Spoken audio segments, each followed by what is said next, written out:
जितने भी कथावाचक हैं, तो मैं कसम तुम्हारे माँ बाप की है, तुम तो मुझे नरक में भेजो। मैं अपनी बात कर रहा हूँ, तुम मुझे नरक में भेजो।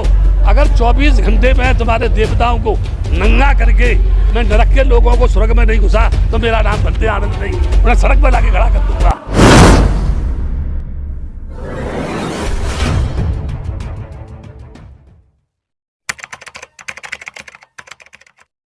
जब ये रूप परिवर्तनशील है, जीवन के दो किनारे है, जन्म लेना और मृत्यु को प्राप्त करना।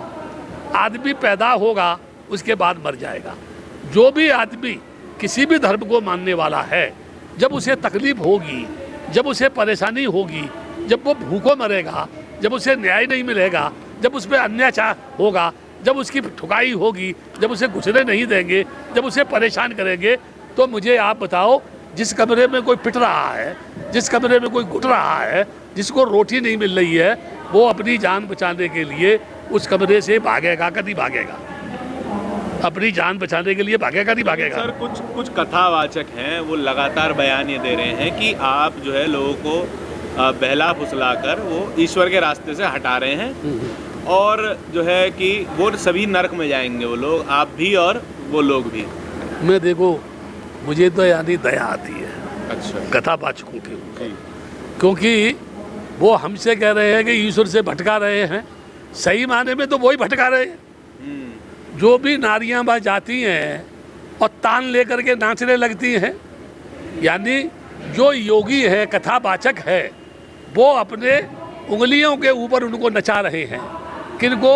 उन महिलाओं को नचा रहे हैं। और वो क्या कह रहे हैं? ईश्वर की भावना में नाच रही हैं वो। तो मैं लोगों से ये जानना चाहता हूँ, कोई दुनिया का योगी अगर गोपिकाओं के वस्त्रों को लेकर के पेड़ पर चढ़ जाए और कहे कि इस पानी के अंदर देवता का वास है जिसमें तुम नग्न नहा रही हो, इसलिए प्रायश्चित स्वरूप हाथ जोड़ करके ऊपर हाथ खड़े करो और मेरे सामने प्रायश्चित करो, तो मैं आपसे ये जानना चाहता हूँ, आखिर उसके मन में क्या है? वो हाथ जोड़ के ऊपर खड़ा करके उनको बोलना चाहता है पानी में खड़ी हो जाओ, वो तो ऑलरेडी पानी में नंगी है, और हाथ जोड़ करके जब ऊपर हाथ कर लेगी तो क्या देखना चाहता है? क्या उसके मन में है? मैं ये कहूँगा, जितने भी कथावाचक है उनमें से मुझे एक भी बता दे, यानी देवकी नंदन ही मुझे बता दे, क्या कभी उसकी कृष्ण कन्हैया से मुलाकात हुई? क्या कभी कृष्ण कन्हैया उनके पास आए? क्या वो राधा से कह गए थे कि मैं अभी आ रहा हूँ? बरसाने जाते समय बोले कि मैं अभी आता हूँ। वो राधा आज भी बैठी वृंदावन में, उसकी तलाश में बैठी हुई है, और वो कन्हैया आज तक नहीं आया। मैं ये जानना चाहता हूँ क्या है। एक एग्जाम्पल देना चाहता हूँ। शेष गणेश महेश जाहु निरंतर गामे, ताय अनाद अनंत अखंड अछेद अभेद सुभेद बतामे, नारद से मुन प्यास रहे पचहारे तउप निपार न पामे, और ताय अहीर की छोहरियाँ चचिया पर छाछ पे नाच नचापे। यानी वो योगी राज कृष्ण, मैं देखिए उनकी प्रशंसा कर रहा हूँ, वो योगी राज कृष्ण जो अनंत हैं, अखंड हैं, जिसे छेद नहीं सकता, जिसे वेद नहीं पा सकते, जिसे पुराण नहीं पा सकती, जिसे नारद मुनि जैसे तपस्या करते थक गए, उनको भी दर्शन नहीं हुए, वो कृष्ण योगी राज अहीरों की लड़कियों की एक बार खोच पर छाछ पे नाच रहे हैं। तो क्या वो छाछ के दीवाने थे, या वो गोपिकाओं के दीवाने थे, या वो योगी थे, या वो कर्म योगी थे, या वो निरंकारी थे, निरंकार थे, या वो साक्षात्कार थे, घट घट में व्यापक थे, हर घर में थे, रोम रोम में थे? तो क्या वो योगी चोर है? क्या वो योगी हत्यारा है? क्या वो योगी भ्रष्ट है? क्या वो योगी बदमाश है? क्योंकि वो तो रोम रोम के अंदर है, मगर उसके पत्ता नहीं हिलता है, मगर उसके जन्म नहीं लेता आदमी, मगर उसके कुछ होता नहीं है। वो कर्म करो तुम, दंड वो देने वाला है। रिक्शा मैं चलाऊंगा, पैसा वो देगा। अगर आज की इस थोड़ी पर आदमी चलेगा तो उसके बच्चे भूखे मर जाएंगे, है ना?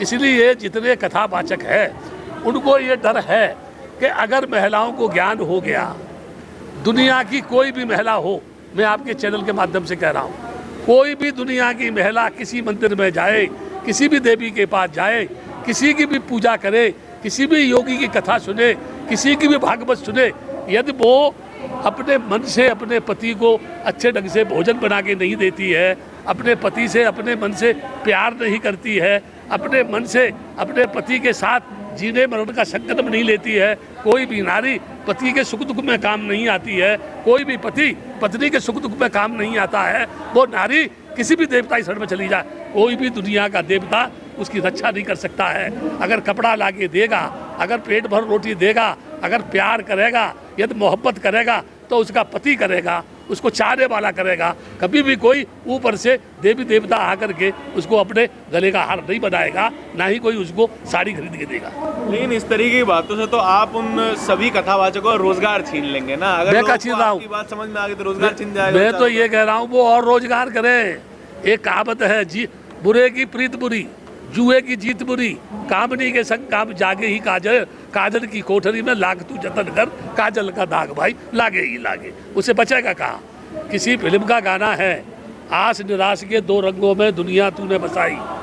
आस और निराश, जहाँ आशा है वहाँ निराशा है, जहाँ मैं है वहाँ तू है, जहाँ राग है वहाँ द्वेष है, जहाँ दुख है वहाँ सुख है, जहाँ रात है वहाँ दिन है, जहाँ आज है वहाँ कल है। इसलिए मैं एक बात ये कहूँगा आपसे, कोई भी व्यक्ति दुनिया का किसी को भी गुमराह नहीं कर सकता है। सिर्फ ये बात कह के मैं एक बात ख़त्म करूँगा, जिसने नारी का शोषण किया वो महान है, या जिसने किसी नंगी महिला को उसकी अस्मत को ढकने के लिए उसके ऊपर वस्त्र डाला वो महान है। यहाँ जितना आदमी भ्रष्ट, बेईमान, गुंडा, बदमाश है उसकी पूजा होती है, जितना ईमानदार है, जितना गरीब है, जितना सच्चा है, जितना भोला है उसकी बेइज्जती होती है। यहाँ पर गुंडों की पूजा और ईमानदारी की ठुकाई होती है। ये हमारे देश का उसूल है। जितने देवता हैं सबके पास हथियार है कि नहीं है? मुझे बगैर कोई हथियार का। अब यह एक प्रश्न है, राम को युद्ध करना पड़ा सीता पाने के लिए। कुरुक्षेत्र में युद्ध हुआ कौरव पांडवों में केवल जमीन के लिए। बुद्ध तो बगैर किसी हथियार के, बगैर किसी फौज के, बगैर किसी राजा की मदद के एक अंगुलीमाल जैसे हत्यारे को 2 शब्द से अपना शिष्य बना के ले आया। वो सिकंदर क्या था जिसने जिल्म से जीते जहाँ, प्यार से जीते धुलों को वो झुका दे आसमां।